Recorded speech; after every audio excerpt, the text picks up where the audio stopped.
joining Timeout with PSOA, where sports officials share their stories to help recruit, train, educate not only sports officials, but players, coaches, administrators, and fans. Through this information, we're going to help make us all better for the game.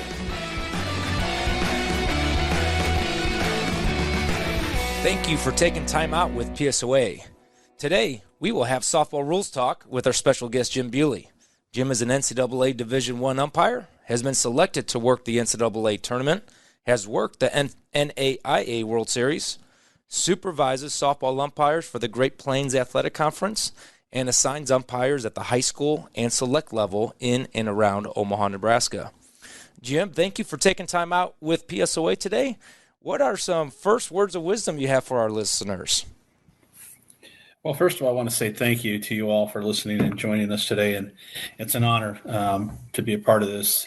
And I want to say thanks to Sean, who's pretty loyal and dedicated into a lot of the training in all sports. So not only softball, baseball, football, and basketball, but he does a lot of things right. So I'm not here to campaign, but keep up the good work. One of the things I'd like to mention to everybody as far as on the softball side of things is be patient. Your time will come. Again, there's no guarantees. You're going to have to reach out. And I always say network. Don't get used to working with the same officials.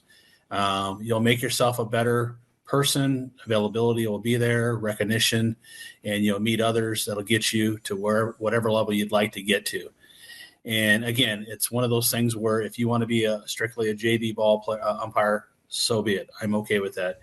But you've got to realize that you have to look yourself sometimes in the mirror and say, can I do this? Everybody wants to get there and they want to get there on a fast track. And as I said, you've got to be patient with it because I was a late bloomer. I was a baseball umpire myself and flipped over, and believe me, I caught all the heat. I didn't even know what a softball looked like, but and I did because I played men's ball and I traveled all over the country doing the game as far as playing it as a ball player myself. So, but again, be patient. Again, network. Be willing to take that constructive criticism and learn from it, and don't be the first to be the one to speak. I always say listen first. So, and thank you again. Good words of wisdom there. Today's conversation is going to revolve around the softball rules that cause most anxiety, confusion, and conversation inside the softball community. Jim, as we go through each rule, if you could first give the listeners what the actual rule is, and then the best practices to adjudicate the rule, and then once the rule is applied, how you have communicated with players and coaches for that aid in development of understanding the rule. First rule we're going to talk about is illegal pitches. So, Jim, if you could go through the different types of illegal pitches, how do you split responsibilities between umpires on the field, how to adjudicate them with the penalty, and then the communication when they do come up? So the illegal pitch effect, again, know the program or the association you're working for, whether it be USA, NCAA, U-Trip, or any in-house, because there's a difference between illegal pitches in every organization.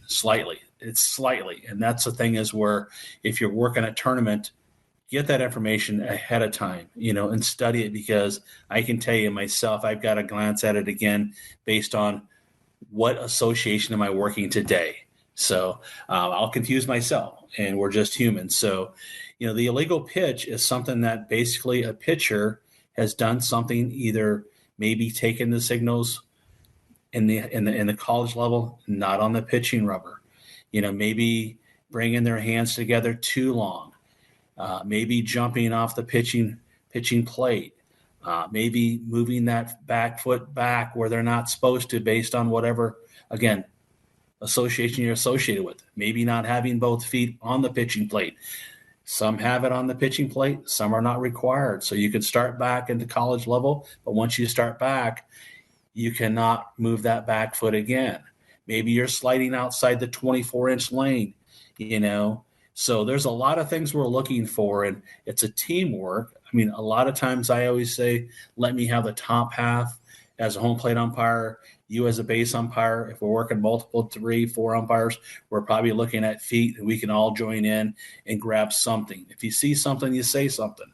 And we always want to grab those illegal pitches early, because it not only does it set the tone, but you may get blocked on occasions, and then you're making another little step here and there, tweaking in your positioning on the bases to see, hey, I think I saw what I saw.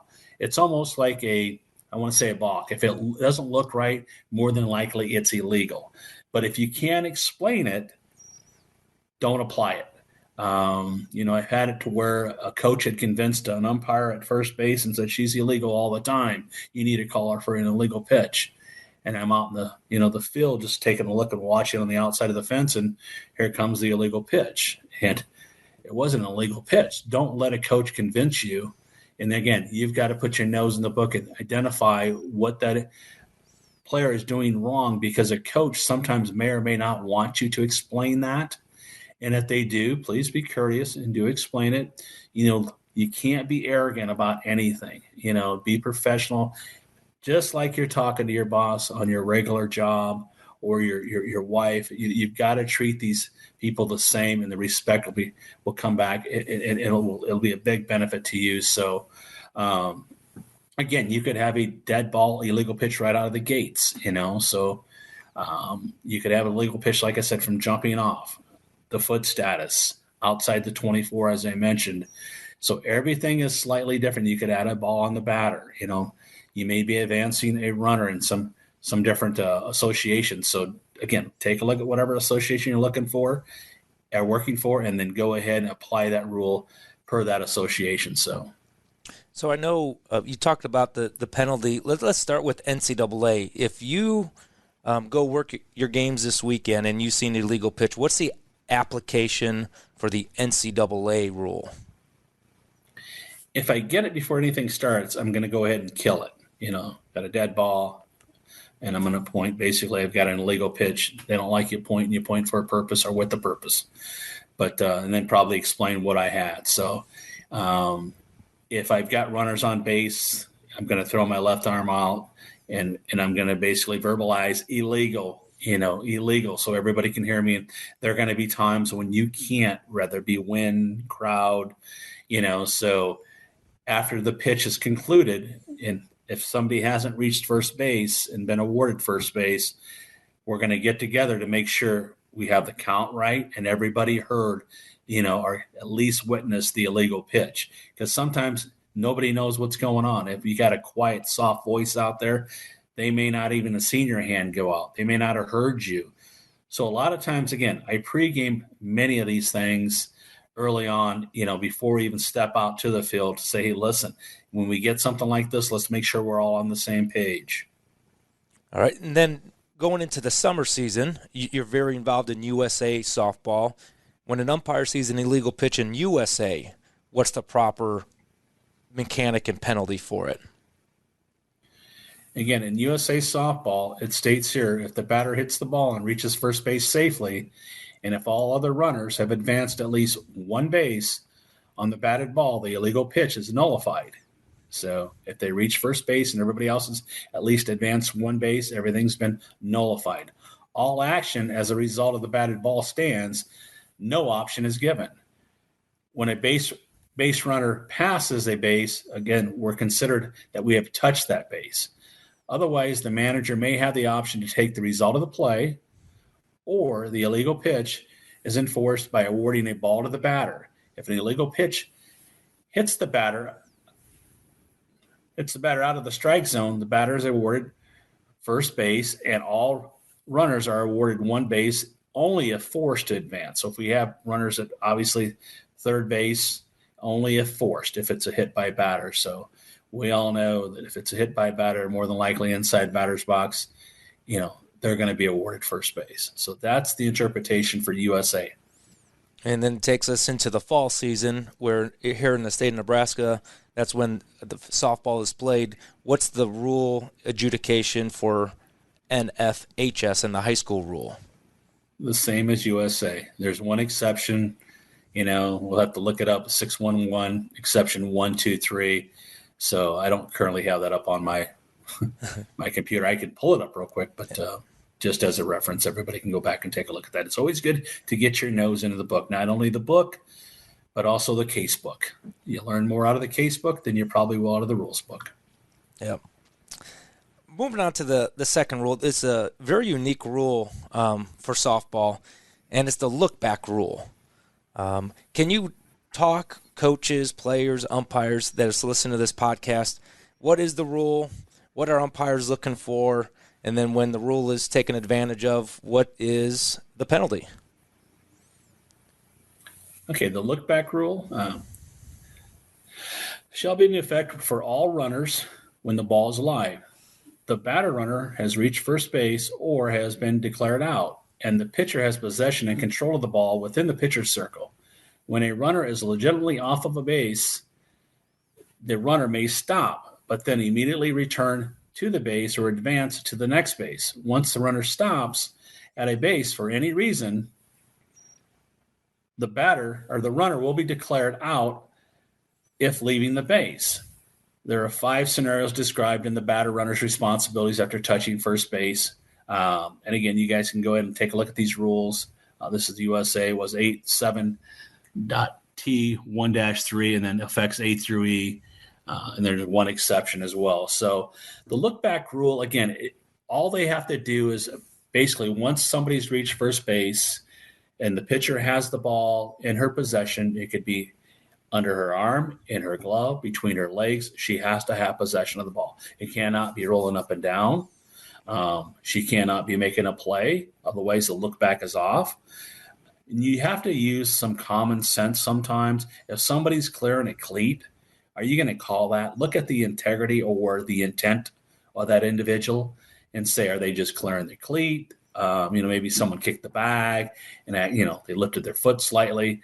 You're probably not going to call that. I mean, take a look at the intent. Like I said, if somebody's wandering off, hey, sometimes that's the only way they learn. And for most of the time, coaches understand, they know the rule. Again, if you've got 2 people off at the same time for whatever reason, during the look back application or the rule, you can only call one out. And you cannot grab 2 outs, although we'd like to, but you cannot do that. So, because our goal is to call strikes and call outs, people safe and out. So, but it's really a self-explanatory. If you're on the lines, you're considered in. And again, we pregame this knowing previous history of teams and players, athletic ability. There may be a pitcher that likes to walk outside the circle. Next thing you know, the runner takes off as soon as she turns her back or turns her head. And it's real important. We always say, when you take that diamond, all eyes have got to be on that ball at all times. And most of the time, the look-back rule comes into play when, like you said, the teams are taking advantage. Batter runner gets to first base. There's a runner on third base, and now you got that first and third situation. Is that when your red flag goes up and you really have to pay attention to what the pitchers and runners are doing? You do, because the runner at third can come off if the runner at first hasn't reached, or the runner at third has been off and not made an attempt to go home. So if she hasn't reached first base yet, in reality, it doesn't come into play until the batter runner or the batter has reached first base. So, and to talk to coaches, I always like to listen, hands down, not crossed, approachable. And I may slightly turn a little bit, but I'm paying attention. And for the most part, they want a listener. And then once you explain it to them, and if you could cite it, it's great. Some people are a lot smarter than I am. They can go word for word and apply the rule. But for the most part, again, they know the rule. We know the intent. They know the intent. And if we were to reverse it, how would you I wouldn't get in the habit of asking them, if this was for you, how would you feel about it? But in reality, you got to know your audience. You got to know your coach. The higher you climb, you certainly don't want to ask that question. We do the same for you, coach. We're going to continue to work hard. We'll make sure we got it right or we get it right, So, and even if you kick something, it's part of the human thing and it's human error, part of the game. And believe me, there's 7 innings that somebody's done something wrong, whether it be coaching, player, officials. When I see that perfect game, it's time to hang up the cleats. So a little Michael Jordan reference there. I love it. The last rule we're going to talk about here is runners leaving the base early. I'm interested. I love doing these podcasts because, especially when we get to the sports I don't supervise and I don't work, I'm learning with the listeners here. So if there are rule differences of when runners can leave the base in certain rule sets, let's point that out. But again, what is the rule when the runners could leave? What are the umpire's responsibilities so we could see these violations? And then the penalty, and then once again, how do you explain it to a coach? Again, leaving early, in the USA it says when the batter fails to keep in contact with the base to which the runner is entitled until the ball leaves the pitcher's hand. And there's some effects there, section 7R-S, and then the ball's dead, no pitch is declared, the runner's out, and then you got 8.7S. So, and that's in USA. In college, the base runner leaving the base prior to the release of the pitch is a delayed dead ball. And in Federation, it's the same as USA. So we look at giving the benefit of the doubt to the offense, because in a two-person umpire, if it's a right-handed pitcher, you're looking for that release point. So if it gets down towards that leg, past that hip, more than likely it's been released. And you'll get to, again, it's real important during watching these pitchers warm up, glance at that stuff prior to game time, during those warm-up pitches to see how that pitcher's setting up and releasing the ball. If you're working multiple umpires, any one of us can grab that, especially if it's obvious. Go out and get it early. We certainly don't want to do it, in the seventh inning if we haven't called it 1 through 6. So it's one of those things where we hear a lot, and keep in mind, I tell all my officials, we need to watch every touch because they have a coach assigned to every base, and they're watching every base touched and somebody leaving early. That's their job. So, and we're not going to probably hear it from an assistant coach. More than likely, it's all going to be fed through the head coach. So they know. I wouldn't say don't use the phrase they teach you till you get caught. I don't think that's true anymore. If you're not cheating, you're not trying. I honestly don't think that that's being applied anymore. Because, we wouldn't want to cheat, so we don't expect them to cheat as well. So, there are times when it's very difficult with the runner at first base, and you could call obstruction on the first baseman if she's not allowing that runner at first base to see that pitcher. So, again, you better know what you're doing, and you better call it early, and you better be consistent with it, because if you call it on one side, you're going to have to call it on the other side as well. Again, sometimes it's a delayed dead ball. Sometimes it's a dead ball, and know your differences when you need to get together to say one or the other. And again, communicate with your umpires on the field, and we're hoping we have either a two-man, one of the two of us are smarter than the other, or if you're working with three, you probably got 2 out of 3 that really know the rules in depth detail. And it's just not about going out and calling the game. You've got to put your nose in the book. You can have study sessions all day long. Somebody can go ahead and forward somebody else's test onto somebody, but that case book is probably your best book that's out there. Mechanics is great, but that case book is unbelievable. That's where you learn.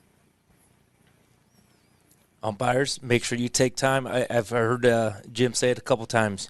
Pre-game these 3 rules before each game to confirm, what is each umpire looking for, what is the rule for that level of play, and then what is the penalty for that level of play.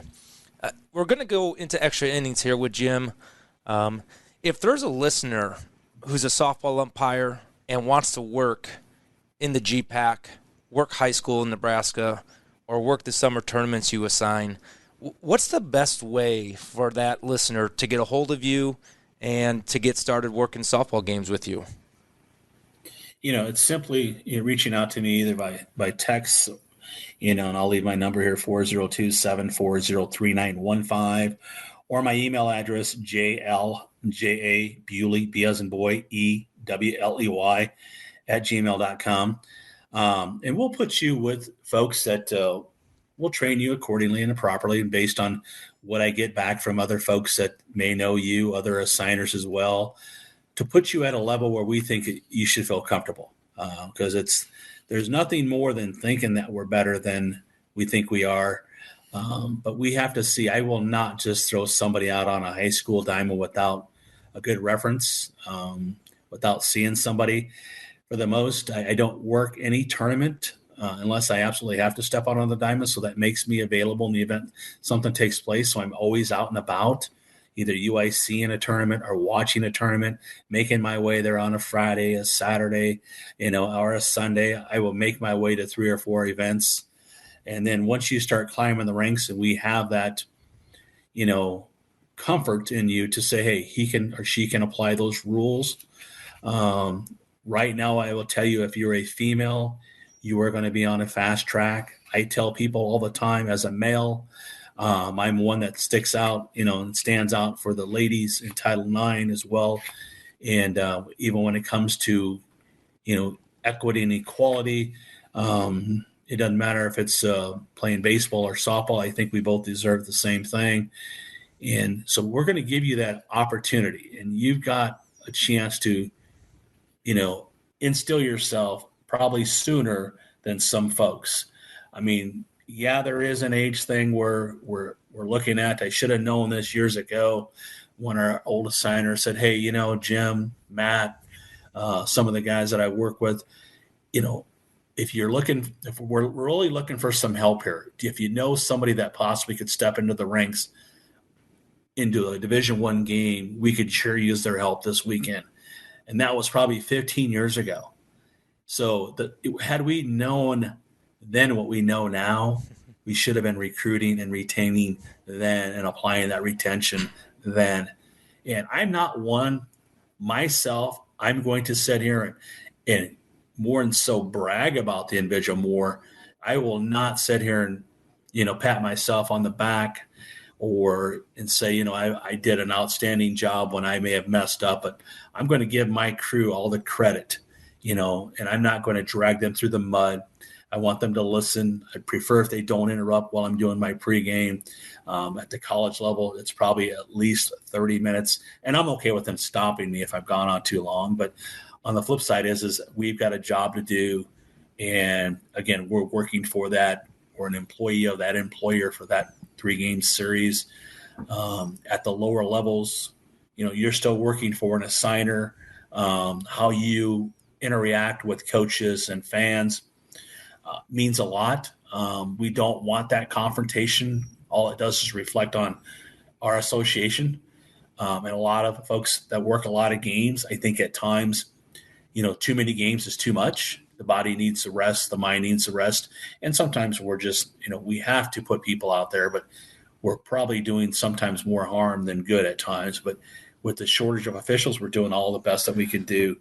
And so I say that, reach out to your local assigners, get involved in some in-house ball first, and then we'll get you to a point where you feel comfortable. And again, with no guarantees. I know there's people that say that, someone's guaranteed them an opportunity to go here, go there. No, just because you work a fall ball college game, rather for, Sean in baseball, myself for softball, doesn't mean you're going to work next spring, and people say, well, I paid $160. I understand that. But on the flip side is you paid for that knowledge that's going to come to you via maybe an application on your phone, and I say today, I'm 58. Some of my friends are even a little bit older than I am. This isn't the Pony Express. You got to get with it, by means of carrying a phone that you can, receive text messages, notifications, have the app on your phone. We don't have time for, the pony broke down, the delivery guy fell off the horse. So we're looking for that next person. If you have your uniform and you're ready, let's face it, every assigner has that you have to put out there because of a last minute situation. We don't have time to shuffle some people. So understand that you as a maybe that opportunity might give you a chance to shine and say, man, he or she demonstrated some great leadership, approachable management. Game management is huge in any sport. If you can manage a game, I know I work other sports, and it's just, I was chosen for my current job because of how I can manage people, and these aren't kind people at times. We all know, and I know coaches may listen to this. They all know the rapport that a lot of us have with them are great, but they're not your best friends. So, you said a lot of great stuff here. In the next part, and I'll sort of back up with what you're saying, is we are short sports officials. And I'll hear all the time of, why is this umpire on this game? Why is this umpire still getting games? And my response is, well, I'm all about removing the umpires that can't work at a certain level, but we need replacements. So coaches out there who maybe this is your last year coaching and you want to stay involved in the game, make sure you reach out to Jim Bewley, because he'll be more than happy to train you. He'll be more than happy to help you get a uniform and get you around umpires. So like he said, one umpire isn't working 8 games in one day. Rather, we have more umpires and split it 4 games and 4 games. Jim, I know you have a very exciting schedule coming up for this college season. As an on-field umpire, what is your biggest challenge that you have throughout the season? And then what are you looking forward to the most in this 2023 campaign? Well, they kind of clarified and cleaned up one mechanic for us. And I was always one that anytime I may be counter-rotated as a first base umpire, or anytime, a third base umpire may be rotated over, when a ball's hit over your head, I see a lot of people stagger and wondering, what do I do? Should I go out? Should I come in? And I've been burned on it, I guarantee you, they left early. And if you start hesitating to where you want to move and open up or not let somebody know you're either staying in or coming out, they're highly recommending now either to go out or come back in, because you start opening up and then you start turning, and next thing you know, you got your back turned and there goes the ball over the top of your head. So we've been informed for 2023, let's start getting in more when we have the chance in those situations, because you don't know where that ball's going. I look at every pitch. I look at where the defense is at, because the ball strike count sometimes may dictate where they moved. They may have moved back to the original spot. I don't want to crowd somebody. So for 2023, again, I've got goals again to go back to postseason. And if I don't, hey, it's great that maybe somebody younger or somebody else got an opportunity to go do it. I've been there, done it. It was a fun ride. And, I'm debating here if I should retire from my regular job, which I can do in July, and then do this full time. Because if you're open and you're available, it isn't only about availability, it's about the quality of games that you call. So, and it's every game, in my opinion, I work it like a championship game. I give it all I can. I don't care if it's on a basketball court night or a baseball field or a softball field. I'm going to give it all I can, and you've got to tell yourself someday there is an end to this. And I thought it might have been last year when a gentleman, had a situation and tried to put the blame on me, and pretty high level official. Don't want to cross paths in the wrong direction or with him or her. And I'm thankful that I even had a lady working with me in defense of a pregame that we talked about. And, it was one of those situations where it could have hurt me bad. It could have hurt me real bad. And I was able to stand up and be professional about it and say, we pregame that, and that is your call. He just missed a call earlier. Now she's all over him. And I'm sorry, but we are a team here, and I don't want to disrupt or cause a problem. And I trust all 3 of us, and we as a crew, because you have to have, it's all about crewness. So, my goal is to continue to work with the younger officials, instill that confidence. They're the future. I'm not. So, and the most important thing is you've got to go out and have fun. If you're not having fun, it's time to hang it up. When someone calls out and says, you know what, this game's too fast for you, or it's not about you, they could be sarcastic, but sometimes that's reality. Yep. Well, Jim, thank you for not only taking time out today with Premier Sports Official Association and PSOA podcast, but thank you for all the time you take out for the next generation of umpires and the partners that you work with previously in this year. The hope is this information that Jim shared with us today will help coaches, players, and fans and umpires better understand the rules of softball and encourage those listening to join the community of softball umpires. Make sure you follow us at our YouTube channel and our Facebook page and our Twitter page. Just search Timeout with PSOA. Thank you again, Jim.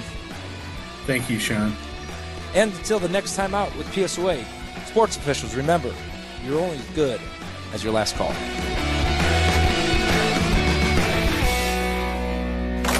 A Herd at Sports Network production.